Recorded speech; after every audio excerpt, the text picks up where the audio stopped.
Good morning students, welcome to the business studies class.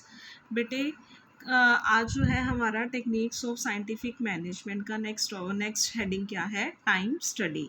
Time study क्या है? Time study क्या कहती है बेटा? टाइम स्टडी से ये पता चलता है कि किसी भी काम को करने में कितना टाइम लगेगा। मीन्स अगर आपने कोई भी काम करना है तो उस काम को करने का पहले आप स्टैंडर्ड टाइम सेट कर लो कि वो काम करने में कितना टाइम लगेगा। फिर जो है आपने स्टैंडर्ड सेट कर लिया कि कितना जो है आपको उस काम को परफॉर्म करने में टाइम लगेगा। फिर आपने डिटरमाइन करने हैं कि उस काम को परफॉर्म करने में कितने नंबर ऑफ वर्कर्स लगेंगे।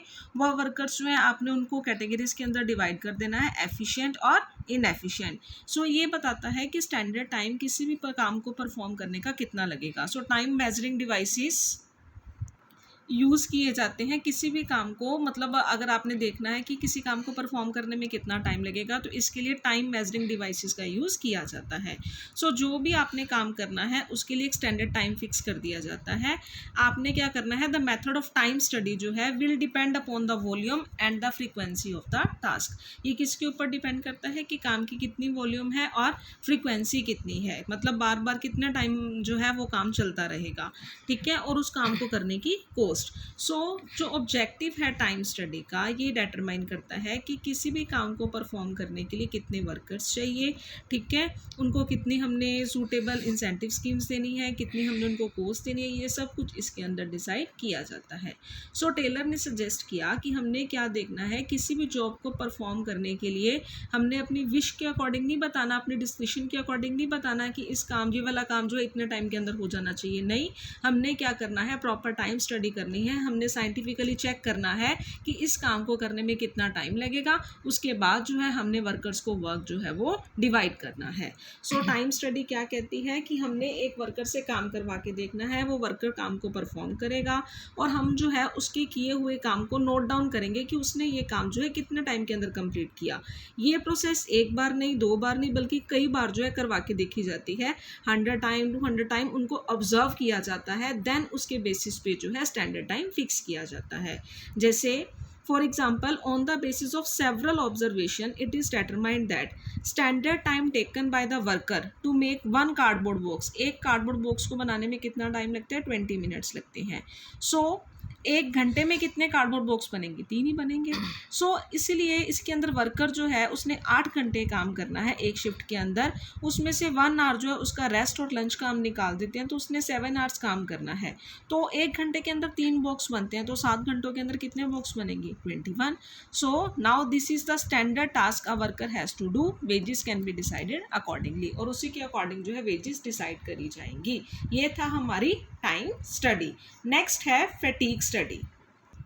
फटीग स्टडी क्या कहती है? कहते हैं person is bound to feel tired physically and mentally if she और he does not rest while working. ये टेक्निक कहती है कि एक वर्कर जो है अपने आप को टायर्ड फील करना शुरू कर देता है फिजिकली और मेंटली, अगर उसको जो है प्रॉपर रेस्ट नहीं दिया जाता। सो किसी भी काम को करने के अंदर रेस्ट इंटरवल होना जरूरी है, ठीक है। रेस्ट इंटरवल क्या करेगा? Will help one two regain stamina. इससे क्या होगा? उसका स्टेमिना रीगेन हो जाएगा और वो दोबारा अच्छी कैपेसिटी से काम करना स्टार्ट कर देगा। So this will result in increase productivity, जिससे प्रोडक्टिविटी बढ़ेगी। सो फैटीग स्टडी क्या कहती है कि हमने ये देखना है कि कितना जो है एक पर्सन को उसके काम के दौरान हमने रेस्ट देना है। कहते इसके अंदर हम ये देखते हैं कि फ्रीक्वेंसी जो है रेस्ट इंटरवल की कितनी होनी चाहिए, नंबर ऑफ इंटरवल्स कितने होने चाहिए, और हर एक रेस्ट इंटरवल की ड्यूरेशन जो है वो कितनी होनी चाहिए। सो साइंटिफिक मैनेजमेंट जो भी हम कंडक्ट करते हैं उसके अंदर हमने ये देखना होता है कि रेस्ट कितना देना है, कितनी फ्रीक्वेंसी होगी, कितने इंटरवल्स होंगे और उनकी ड्यूरेशन क्या होगी। कहते हैं एक पर्सन अगर उससे लगातार काम करवाया जाता रहे ना, तो वो अपने आप को जो है टायर्ड फील करना शुरू कर देता है। इसीलिए वर्कर को काम के दौरान किस चीज़ की ज़रूरत होती है? रेस्ट की ज़रूरत होती है, ठीक है, कि एक पर्सन को काम के दौरान जो है वो कितना जो है उसको रेस्ट जो है दिया जाए। So fatigue study seeks to determine the amount and frequency of rest interval in completing a task. जैसे फॉर एग्जांपल, कहते हैं normally in a plant work take place in 3 shift of 8 hours each. कहते हैं work जो है 3 शिफ्टों के अंदर होता है, एक जो है एक शिफ्ट 8 घंटे की होती है। Even in a single shift a worker has to be given some rest interval to take her और हिज लंच एटसेट्रा। कहते एक शिफ्ट के अंदर जो है उसे क्या दे दिया जाए, रेस्ट। कहते अगर हैवी मैनुअल वर्क है देन स्मॉल पॉजेज जो है उसको दिए जाने चाहिए वर्कर को, ताकि वो अपना स्टेमिना, अपनी एनर्जी जो है वो क्या कर सके, रीगेन कर सके। ठीक है, so there can be many causes for fatigue, like long working hours हो जाते हैं, या वर्क जो है अनसूटेबल है, अनकोर्डियल रिलेशंस है बॉस के साथ, अच्छी वर्किंग कंडीशंस नहीं है, बैड वर्किंग कंडीशन है। तो इस केस के अंदर जो है वर्कर्स को थोड़ा रेस्ट जो है वो प्रोवाइड होना चाहिए, ताकि वो अपना स्टेमिना, अपनी एनर्जी रीगेन कर सके और काम को दोबारा अच्छे से जो है वो परफॉर्म कर सके। इसीलिए जो है उनको रेस्ट जो है प्रॉपर मिलना चाहिए। टेलर ने ये भी ऑब्जर्व किया, कहते जो है frequency of rest interval during break जो है वो कितनी होनी चाहिए, वो जो है हमने काम के अकॉर्डिंग ही डिसाइन करनी है कि अगर हैवी वर्क है तो कितना देना है, अगर थोड़ा सा नॉर्मल वर्क है तो कितना देना है। ठीक है, सो ये था फैटीग स्टडी। नेक्स्ट आता है differential piece wage rate system. Differential piece wage rate system क्या कहता है, कहते हैं Taylor was a strong advocate of piece wage system. Taylor ने किसको फॉलो किया, पीस वेज सिस्टम को फॉलो किया। वो उसने क्या किया, वो जो है एफिशिएंट और इनएफिशिएंट वर्कर्स को डिफ्रेंशिएट करना चाहता था। वो ये बताना चाहता था कि कौन सा वर्कर ज़्यादा एफिशिएंट है, कौन सा कम एफिशिएंट है। इसलिए उसने कुछ पैरामीटर सेट किए वर्क के अकॉर्डिंग। कहते थे workers can then be classified, workers को दो कैटेगरीज के अंदर डिफाइन कर दिया उसने। First is efficient and second is inefficient. उसने क्या बोला, जो तो एफिशिएंट वर्कर्स हैं उनको रिवॉर्ड दिए जाए। सो ही इंट्रोड्यूस, उसने क्या किया, different rate of ways payment उसने इंट्रोड्यूस किया for those who performed above standard, जिन्होंने स्टैंडर्ड से ज़्यादा परफॉर्म किया, एंड उन्होंने जिन्होंने स्टैंडर्ड से कम परफॉर्म किया, दोनों के लिए अलग अलग वेज रेट डिसाइड कर दिए। फॉर एग्जांपल जैसे it is determined that standard output per worker per day, standard output per worker per day कितनी है, 10 units. And those who made standard और मोर देन स्टैंडर्ड, जिन्होंने स्टैंडर्ड परफॉर्म किया या standard से ज़्यादा, उसको तो उन्होंने बोल दिया कि 50 रुपीज़ पर यूनिट के अकॉर्डिंग मिलेगा। जिन्होंने स्टैंडर्ड से कम परफॉर्म किया उनको कितना मिलेगा, 40 मिलेगा। So now N efficient worker making 11 units, जिसने 11 यूनिट्स बनाई उसको तो 50 के अकॉर्डिंग, जिसने 9 बनाई उसको 40 के अकॉर्डिंग। तो 50 के अकॉर्डिंग 550, 11 इंटू 50 550, और 40 के अकॉर्डिंग 9 इंटू 40 360 जो है उस वर्कर को मिलेंगे। सो दोनों का डिफरेंस कितना आया, 190, जो कि बहुत ही इनफ था एक इनएफिशिएंट वर्कर को मोटिवेट करने के लिए, ताकि वो भी अच्छा जो है परफॉर्म कर सके। सो ये था differential piece wage rate system, जिसके अंदर जो है पीसीस के अकॉर्डिंग वर्कर को पे किया गया। एक स्टैंडर्ड प्रोडक्शन आउटपुट जो है सेट कर दी गई कि जो वर्कर इससे ज़्यादा परफॉर्म करेगा उसको इसके अकॉर्डिंग पे किया जाएगा, जो इससे कम परफॉर्म करेगा उसको इसके अकॉर्डिंग पे किया जाएगा।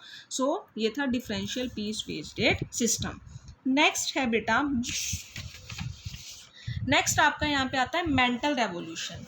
मेंटल रेवोल्यूशन क्या है, कहते हैं मेंटल रेवोल्यूशन का मतलब है कि थिंकिंग चेंज करना। ठीक है, वर्कर्स और मैनेजमेंट का मतलब सोचने का नज़रिया जो है, थिंकिंग क्या है, चेंज करना। ठीक है, उन्होंने क्या बोला कि ये दोनों जो हैं कंपटीशन को छोड़कर किसके अंदर आ जाएं, कोऑपरेशन के अंदर आ जाएं। Both should realize that they require one another, दोनों ये रियलाइज करें कि दोनों को एक दूसरे की ज़रूरत है। Both should aim to increase the size of surplus, दोनों का एम क्या होना चाहिए, सरप्लस जो है मतलब हमने सरप्लस करना है, बिजनेस के साइज को इंक्रीज करना है। किसी भी तरह की अगर कोई लड़ाई झगड़े हैं, कन्फ्लिक्ट है, उनको क्या करना है, ख़त्म करना है। So management should share a part of surplus with worker, management क्या करे कि जो भी प्रॉफिट्स हो रहे हैं वो वर्कर्स के साथ शेयर करें। वर्कर्स भी कंट्रीब्यूट करें कि वो किसी भी तरह की स्ट्राइक के अंदर जो है वो नहीं जाएंगे। ठीक है, दोनों ये सोचे कि हमने बिजनेस को लंबे समय तक क्या है चलाना है, हमने बिजनेस के प्रॉफिट्स के बारे में, उसकी प्रोस्पेरिटी के बारे में, उसकी ग्रोथ के बारे में सोचना है। ठीक है, so now having studied the elements, principles and techniques of scientific management, हमने क्या कंसिडर किया, we can consider the practical applications of the same at the time of F W Taylor and in the present. हमने उनकी practical applications जो है वो देखी। हमने ये देखा कि साइंटिफिक मैनेजमेंट के अंदर क्या है ना, टुडे न्यू टेक्निक्स जो है, मैनी न्यू टेक्निक्स जो है वो भी डिवेल्प हुई हैं साइंटिफिक मैनेजमेंट के अंदर, जिसके अंदर हम सारा का सारा काम जो है प्रैक्टिकली करके देखते हैं। उसके बाद वर्कर्स को डिवाइड किया जाता है, देन एक्चुअल में वर्क परफॉर्म होता है, और उसके बाद जो भी डेविएशंस होती हैं उनको दूर किया जाता है। सो ये था सारा हमारा techniques of principles of scientific management, जो भी टेक्निक्स थी टेक्निक्स ऑफ साइंटिफिक मैनेजमेंट। ये थी हमारी techniques of scientific management given by F.W. Taylor. So ये वाला टॉपिक बेटा यहीं ख़त्म होता है। कल हम जो है इनके डिफरेंस के बारे में, इनकी सिमिलैरिटीज़ और डिससिमिलैरिटीज़ के बारे में पढ़ेंगे। So thank you students, good bye.